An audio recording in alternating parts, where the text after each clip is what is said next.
Yeah, that climate clock was unveiled and produced by two individuals, Dan Golan and Andrew Boyd, all to get people talking, acting, and thinking about climate change around the world. Now, they already had one clock produced, and that was in 2019, and they actually set that up in Berlin. And that was the new, but their newest creation was placed right in the heart of Manhattan for millions to pass by.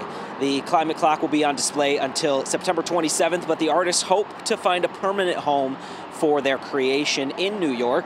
They want people to pass by the clock and really think about their carbon footprint and how they can be more sustainable in life, whether that is reducing driving, using electricity over fossil fuels, or recycling more. It will all help the Earth slow its rate of warming. While the clock says once we hit January 1st, 2028, there is no going back.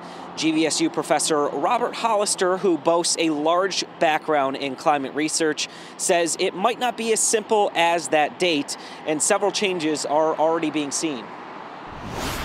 You know, if we don't make major changes, it's so much harder to deal with it later. I mean, it's in a lot of ways, it's kind of analogous to the whole COVID thing. You know, it's much easier to avoid it than it is to deal with it once you've done it. We don't normally have, 5 tropical storms in the Atlantic at the same time.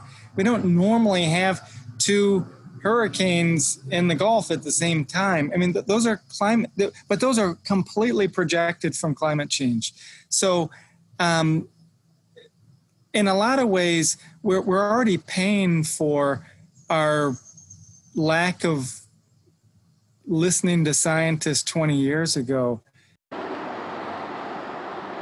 And Professor Hollister says we are already in a different climate regime, but he says if people take steps to reduce their CO2 emissions into the atmosphere, it will help and maybe could even keep us from getting towards that irreversible climate change, which that clock is counting down to. But even after the clock counts down to 0, he says it's not completely irreversible if we take drastic steps at that point. We all need to reduce our CO2 emissions into the atmosphere. Otherwise, the fires that are happening in the West, the hurricanes that are happening in the Atlantic could become more frequent, and even here in Michigan, could start to get a little bit warmer and have a little bit less snow.